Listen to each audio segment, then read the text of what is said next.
성경 말씀은 마태복음 6장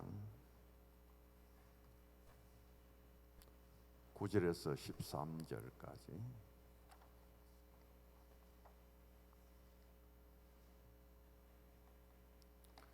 같이 읽도록 합니다. 마태복음 6장 9절에서 13절입니다.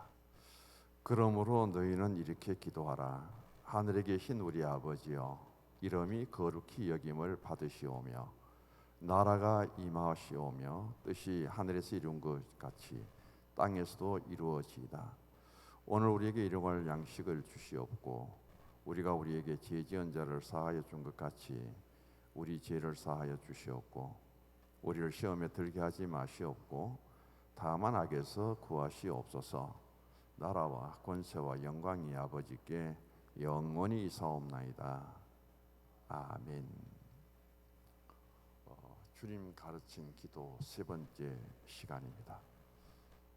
우리는 주기도문을 통해서 제자들이 예수님에게 기도를 가르쳐 달라고 부탁을 했고, 그 제자들 앞에 예수님이 친히 가르쳐 준 기도가 주기도문에 주님 가르쳐 준 기도를 약자로 해서 주기도라고 그렇게 합니다.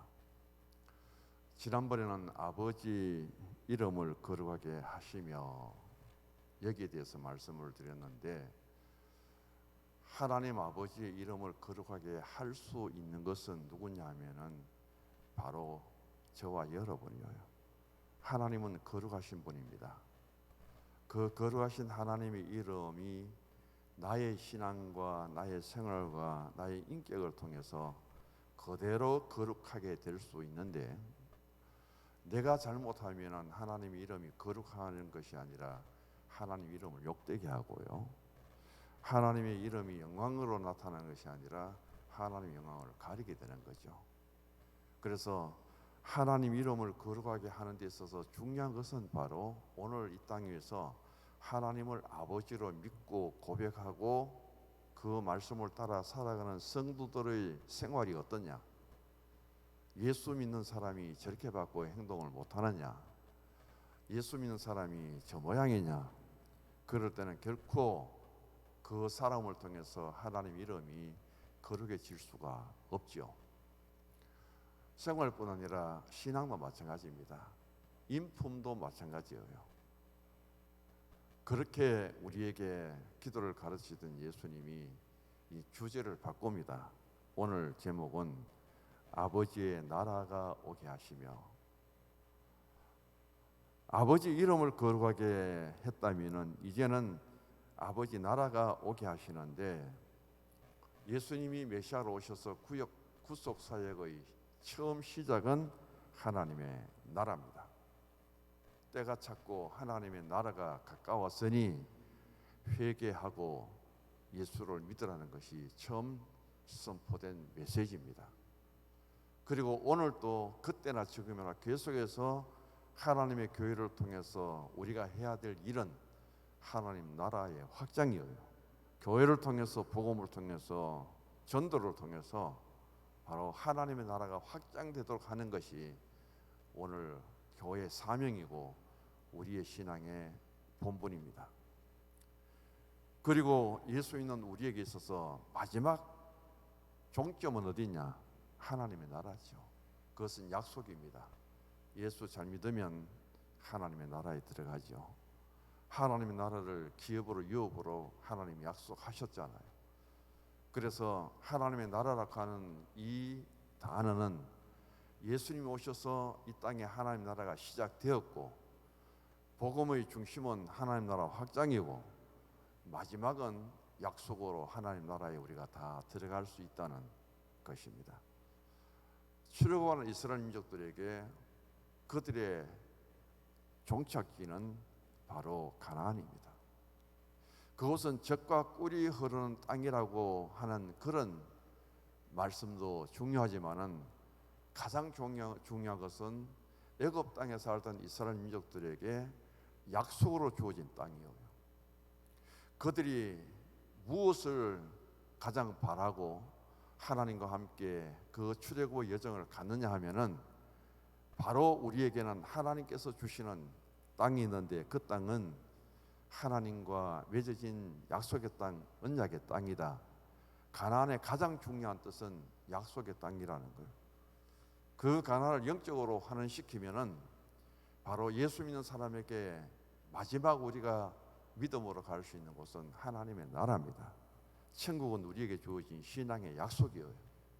이스라엘 민족들이 가나안에 그렇게 소원하고 가기를 구했던 것은 바로 약속의 땅이었기 때문에 우리가 예수님을 열심히 믿고 천국을 소망하는 것은 하나님이 믿는 자에게 주시는 약속의 천국이기 때문에 오늘도 우리는 그 신앙을 지켜가고 있습니다. 성경에 보면요, 마가복음 1장 15절에 때가 찼고 하나님 나라가 가까웠으니 회개하고 복음을 믿으라. 이게 메시아 예수님이 오셔서 선포된 첫 번째 메시지입니다. 그 예수님이 사역을 하시면서 우리에게 주신 말씀은 먼저 그의 나라와 그 의를 구하라. 믿음으로 살아가는 우리들에게 육신적으로, 가정적으로, 내 개인적으로 해야 할 일도 참 많지만은 오늘까지 혼타고 불의가 득세하는 이런 시대 속에 살면서 하나님의 의가 무엇인가, 하나님의 나라는 무엇인가, 그것을 구하는 것이 우리에게 주어진 신앙의 삶의 목적이라는 것이죠. 그 다음에 우리에게는 마지막 요한복음 14장 1절 이하에 보면은 이렇게 권합니다. 너희는 마음에 근심하지 말아라. 하나님 믿고 또 나를 믿어라. 왜냐하면은 예수님을 통해서 길이 되시고 진리가 되시고 생명이 되시는데 우리 주님이 먼저 가서 저 천국에 우리의 거처할 것을 예비해 두시고 다시 오신다고 약속했습니다. 그래서 우리는 믿음 생활 잘하고 죽으면은 천국으로 이민 가는 거죠. 새로운 삶이 주어지는 거죠. 이 세상이 우리에게 있어서 영원한 이별이 아니라는 사실을 믿고 있습니다. 여기에서 하나님의 나라는 무엇인가? 이 하나님의 나라는 것은 특별히 두 가지를 통해서 해석을 합니다. 하나는 공간적인 개념이에요. 또 하나는 통치적인 개념입니다. 공간적인 개념은 지금 우리 눈으로 보이지 않지요. 하나님의 나라는 어딘가는 있습니다. 저 하늘 위에 어디까지 가면은 하나님 나라가 있겠죠. 그 하나님 나라가 우리가 현재 가시적으로는 어디라고 말할 수 없지만은 그 하나님 나라의 환경은 성경을 통해서 보여줍니다. 요한계시록 21장과 22장에 들어가면은 그 하나님의 나라는 수정같이 맑은 물이 흐르고요. 거기에는 죽음도 없고 고통도 없고 아픔도 없고 눈물을 씻겨주고 날마다 찬송소리가 넘치는 그런 어느 공간, 그 세계가 우리에게 있다는 겁니다. 그러나 성경적으로 우리에게 더 의미 있게 들려주시는 말씀은 공간적인 개념의 하나님 나라가 아니라 통치적인 개념의 하나님의 나라를 말하고 있습니다. 우리는 한 국가를 이야기할 때 세 가지 요소가 있어야 된다고 합니다. 첫째는 국민이요. 국민 없는 나라는 없습니다. 두 번째는 국토가 있어야 됩니다. 살 땅이 있어야 되잖아요. 세 번째는 가장 중요한 주권이 있어야 됩니다. 우리나라가 지금의 한반도를 그대로 갖고 있었고요. 지금의 우리 선조들이 이 땅에 그대로 살고 있었습니다. 땅도 있고 국민들도 있는데 35년, 6년 동안 이 나라 주권을 일본에게 빼앗겼어요. 식민지 생활을 합니다. 그럴 때 우리는 말하기를 분명히 이 땅에 살았는데, 이 땅에 살고 있는데, 이 땅 대한민국의 조선 사람인데도 불구하고 우리는 말하기를 나라를 잃어버렸다고 합니다. 주권을 잃어버리고 주권을 상실할 때에 우리는 나라를 잃어버렸다고 하는데 그 바로 통치적인 개념으로 이야기하고 있거든요. 그렇다면은 오늘 우리는 우리의 신앙과 삶 속에 통치적인 개념 속에서 하나님 나라는 어디냐 하는 것을 생각해 봐야 됩니다. 하나님이 통치한 나라는 어떨까요? 구약에서 가장 하나님의 통치하는 나라를 우리에게 보여주는 본보기는 노아 홍수 때 방주예요. 그 방주 안에 살아있는 짐승과 사람들을 암수 짝을 지어서 모두 다 방주 안에 들여놓았습니다. 그러면 그 방주 안에는 가장 사나운 사자도 있었고 노루도 있었고 토끼도 있고 사람도 같이 살았다면은 거기에는 힘센 짐승이 작은 짐승을 잡아먹고 힘없는 짐승을 괴롭히고 고통을 주고 그런 일이 전혀 없어요. 어떻게 그럴 수가 있는가? 하나님이 다스리는 나라는 그렇게 된다는 거예요. 사자가 같이 뛰놀고 뱀을 손에 구덩이에 넣어도 뱀이 물지 않고 사막에 샘이 흘러내리고 우리가 희한한 이상세계처럼 노래하고 그걸 복음성으로 신나게 부르잖아요. 이 땅에 그런 나라가 결코 이루어질 수 없습니다. 인간이 통치하는 세계는 결코 볼 수 없지만은 하나님이 통치하면은 그렇게 된다는 거죠. 그게 바로 하나님 나라 통치 개념 속에서 우리에게 주어진 말씀입니다. 성경 한 군데를 읽어봅니다. 누가복음 17장 20절.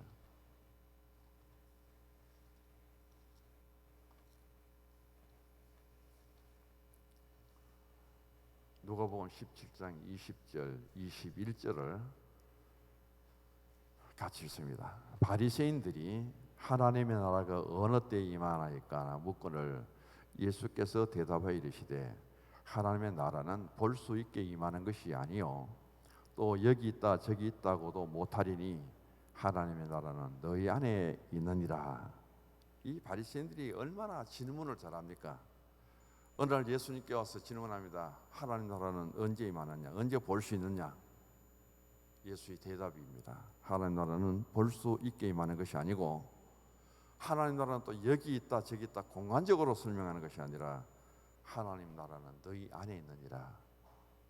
그래서 그 하나님을 믿고 하나님을 모시고 있는 그 마음에는 하나님의 통치를 받기 때문에 하나님 나라고요.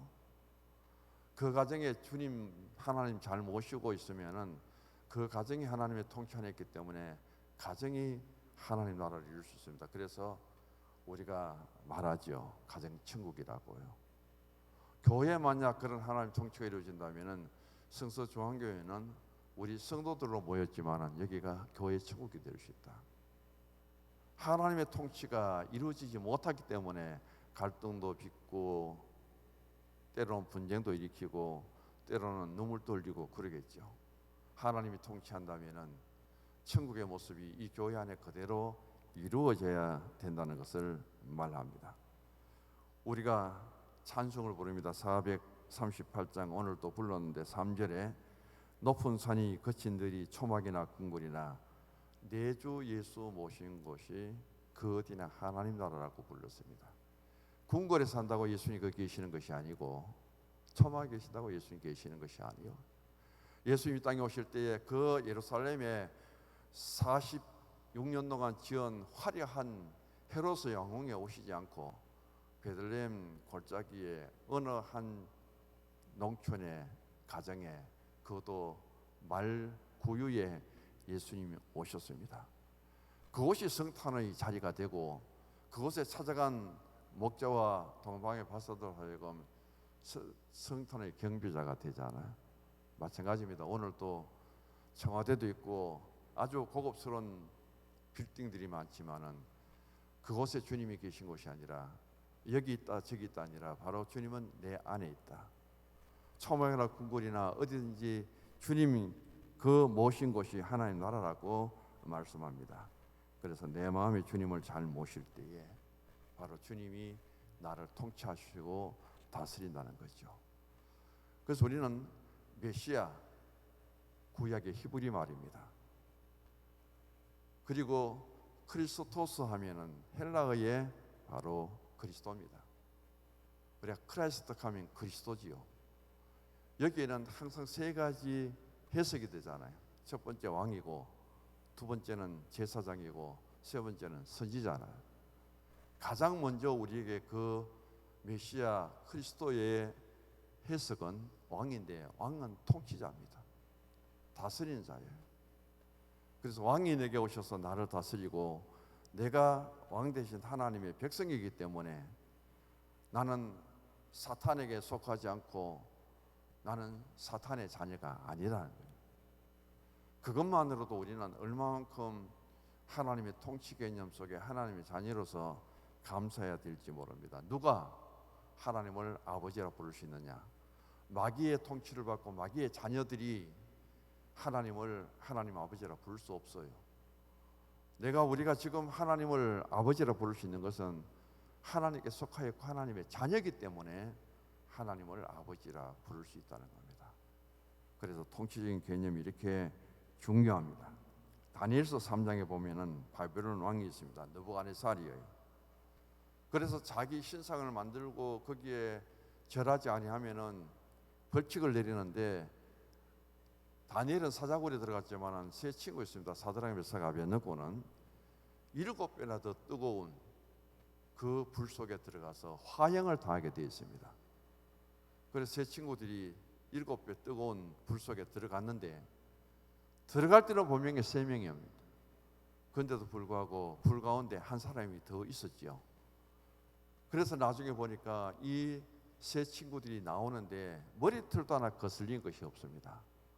어떻게 7배나 뜨거운 불 속에 들어가서 그들이 새카마에게 타서 죽어야 될 사람들이 머리털 하나도 걸리지 않고 나올 수 있었는가?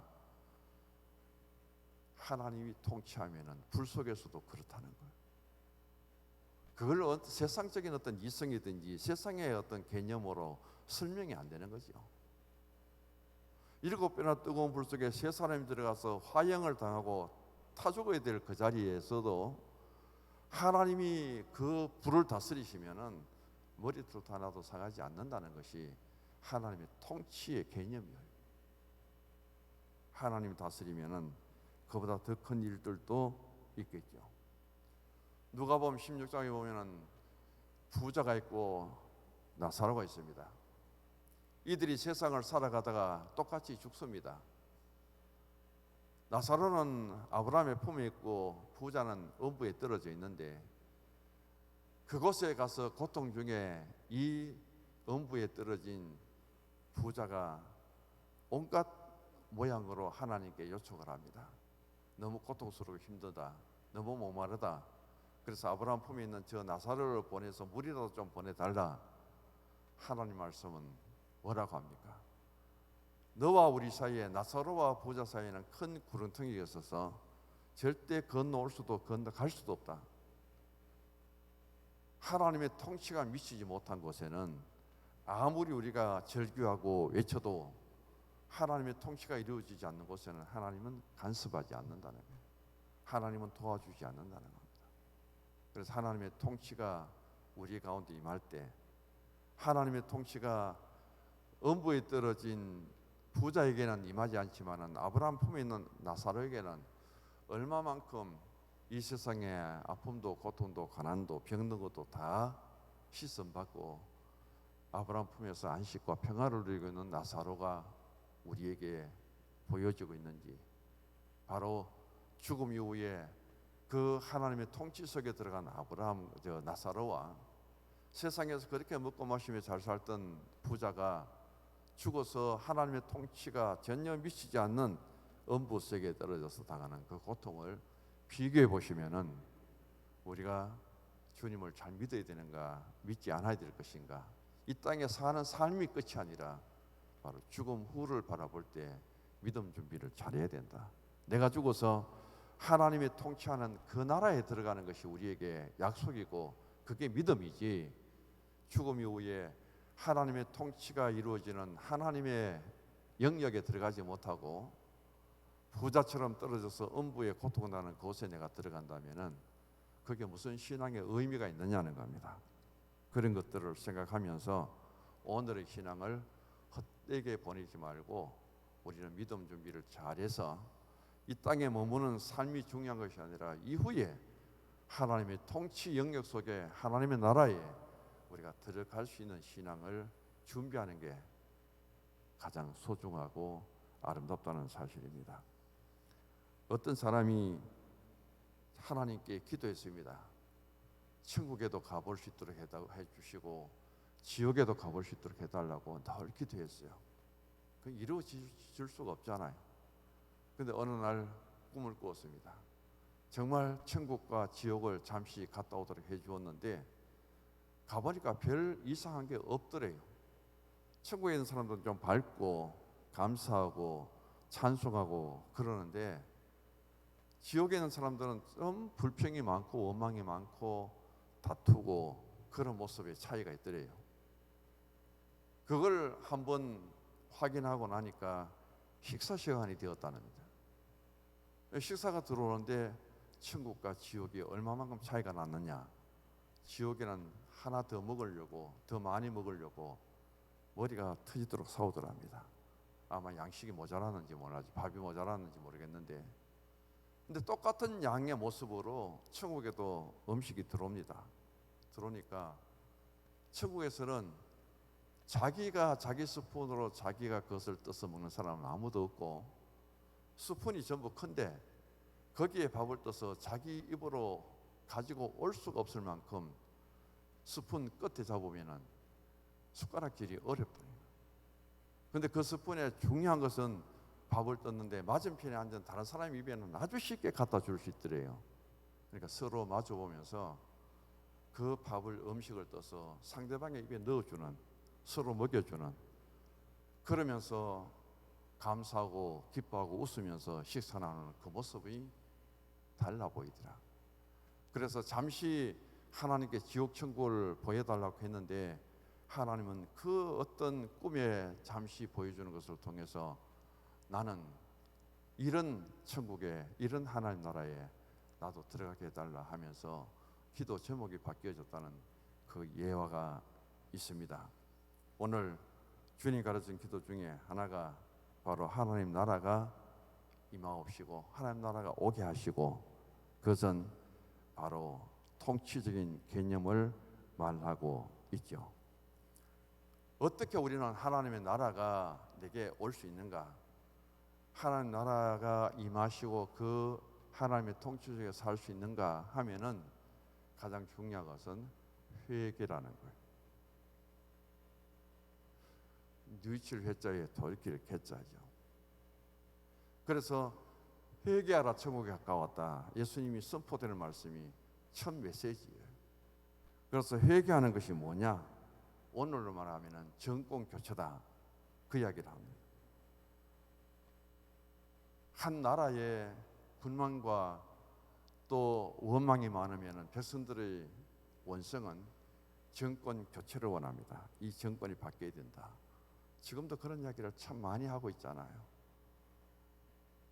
우리나라 같이 잘 살고 잘 갖추어진 나라에 정치만 바로 세워지고 정치 지도자만 바로 세워지면은 어느 나라 비할 수 없이 살기 좋은 나라예요. 얼마나 살기 좋습니까? 이 나라의 정치만 바로 해준다면은, 좋은 지도자가 통치만 잘해주면은 무엇이 힘듭니까? 얼마나 잘 살 수 있어요. 근데 지도자를 잘 만나면은 바로 이런 어려움이 있을 수밖에 없습니다. 하나님 나라를 소유할 수 있는 자격이 뭐냐면은 마태복음 5장에 들어가면은 팔복을 이야기합니다. 그 물질 세계가 아니죠. 심령이 가난한 자는 천국이 저희 것이고 의를 위해 핍박받는 자는 천국이 저희 것이고, 우리는 어린 아이 같은 자가 천국에서는 큰 자가 되고 하늘에 계신 아버지의 뜻대로 하는 자가 하나님의 자녀가 되고, 이런 원리들을 성경은 수없이 가르쳐 주는데 듣는 것은 잘 들어요. 그러나 실천하는 데는 우리가 얼마나 부족한지 모릅니다. 그래서 회개는 정권 교체다. 정치적으로 보면 그런 말 하듯이 회개라고 하는 것은 뭐냐면은 나의 삶의 지난 날들의 모습이 완전히 뒤바꿔져야 된다는 것을 이야기합니다. 그 중에 몇 사람을 보면은 예수님 만나서 하나님을 통치를 받을 때 어떤 일이 나냐면은 우리가 선한 사마리아도 볼 수가 있고요, 사마리아 사람도, 삭개오도 볼 수가 있습니다. 사도 바울도 볼 수 있어요. 그들이 어떻게 변했나 보시기 바랍니다. 하나님의 통치를 받기 전에, 예수를 영접하기 전에는 세리장이 되어서 자기 동족들로부터 수없이 많은 세금을 착취합니다. 로마의 앞잡이가 되어서 세금을 거두는데, 로마에서 정해준 세금은 로마 정부에 바치고 더 많이 거둔 것은 자기가 소유해가지고 삭개오는 부자가 되어 있습니다. 그런 그가 예수님 믿고 통치를 받으니까 바로 자기 성격, 삶의 교체가 일어나죠. 그래서 하나님 앞에 내 재산 절반을 팔아서 가난한 자를 돕고, 내가 세리장이 되어서 세금을 거둘 때 혹시라도 더 거둔 사람이 있다면 내가 4배를 갚겠습니다. 예수님이 도대체 뭔지, 하나님의 통치가 뭐기에 삭개의 마음을 움직이고 삭개의 마음에 그런 변화를 주니까 이런 삶의 변화가 올 수 있느냐는 거예요. 5 남편을 두고도 결혼생활 실패해서 지금도 한 남자하고 살고 있지만 정식 남편이 아닙니다. 내 남편을 데려오라니까 데려올 수가 없어요. 그런 사마리아 사람이 자신의 부끄러운 삶 속에서 우물가에서 예수님 만납니다. 도대체 예수님이 그 여인의 마음속에 무엇을 심어주었기에 그런 물동이까지 버려두고 내가 예수 만났다고 그렇게 기뻐하면서 사마리아 마을에 들어가서 복음을 전하고 전도를 했을까요? 스데반을 돌려쳐 죽입니다. 아주 악한 사람이에요. 그것도 만족하지 못해서 다메섹에 있는 예수 믿는 사람을 잡아 죽이려고 주동자가 되어서 가는 중에 다메섹에서 예수님을 만납니다. 그 사울이 어떻게 변화됩니까? 예수 믿는 사람을 죽이고 옥에 가두려 가던 그 사람이 예수 복음을 전합니다. 오히려 얻어맞고 죽을 뻔하면서도 복음을 전하고 사도로서 신앙과 삶을 살아갑니다. 하나님의 통치가 진정으로 우리 마음속에 들어와서 내 마음속에 주의 나라가 이루어지면 이렇게 사람이 달라지더라는 거예요. 이렇게 사람이 바뀌어지더라는 겁니다. 그런 변화가 우리 가운데 있어야 저 장로님의 심령 속에, 저 권사님의 마음속에 하나님 나라가 임하시고 하나님의 통치를 받으니까 저렇게 너그럽고 인자하고 베풀고 섬기고 우리가 상상할 수 없는 엄청난 일들을 할 수 있는 거죠. 그래서 나는 할 수 없지만은 주의 통치가 이루어져서 주님이 내게 능력 주시면 내게 능력 주시는 자 안에서 나는 그런 일을 할 수 있습니다. 고백하는 것이 바울의 고백입니다.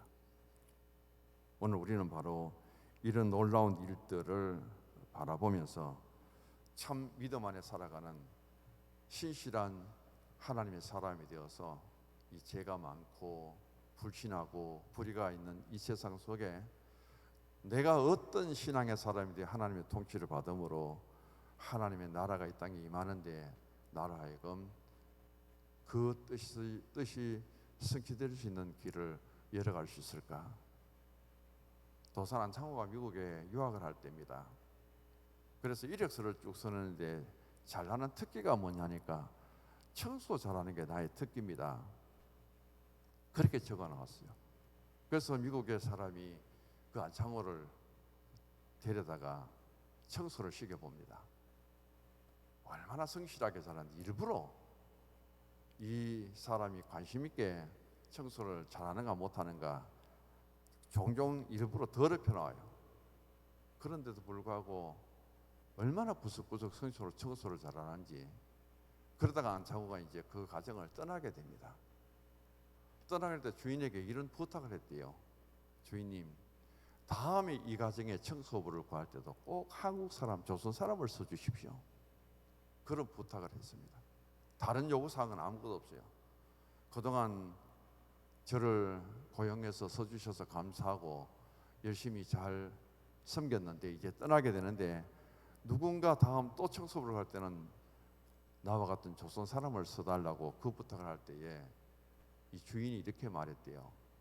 관심 있게 너를 지켜보았는데 당신처럼 성실하고 당신처럼 부지런하고 당신처럼 그렇게 일 잘하는 사람은 참 보기 어려웠는데 반드시 그 약속을 지키겠다.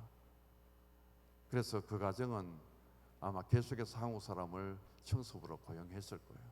한 사람이 내가 어떤 주인 앞에서도 어떻게 처신하고 어떻게 일하고 어떻게 섬겼느냐에 따라서 그런 평가가 나오는 것처럼 하나님도 마찬가지입니다.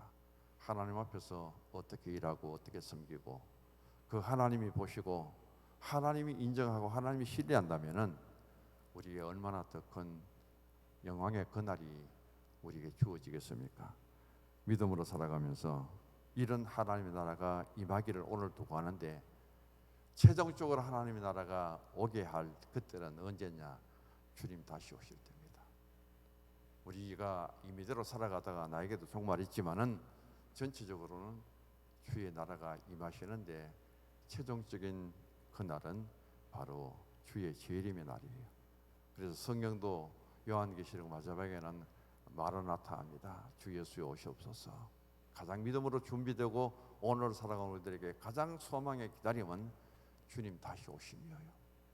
그 신앙으로 믿음 생활 잘 하셔서 천국 가는 그날까지 마라나타 주님 오시기를 소망하고, 그 주님 앞에 섰을 때 우리는 모두가 다 칭찬받고 착한 종들 되시고 믿음 생활 잘한 그 영광이 주님 앞에 함께 나타날 수 있도록, 그 신앙 속에 오늘 또 주의 나라가 오게 하시되 마지막은 마라나타 주님의 재림의 그날까지 이 신앙으로 승리할 수 있기를 부탁드립니다. 하나님 아버지, 주님은 제자들에게 기도를 가르쳐 주셨습니다. 그 기도가 바로 주기도입니다. 기도도 배워야 됩니다. 가르칩니다. 잘 배우고 배운 대로 실천할 수 있는 저들 되게 하옵소서. 하나님의 통치가 우리 가운데 임하여지기 위하여는 우리에게 변화가 있어야 됩니다. 옛 사람은 죽어야 됩니다. 옛 성품도 죽어야 됩니다. 주님이 오셔서 다스리고 통치하면은 오늘 우리가 생각할 수 없는 놀라운 일들도 감당할 수 있게 될 줄 믿습니다. 주의 통치가 우리의 심령 속에, 우리의 가정과 하나님의 교회, 이 나라 민족에게도 이루어지게 하옵소서. 예수님 이름으로 기도드립니다.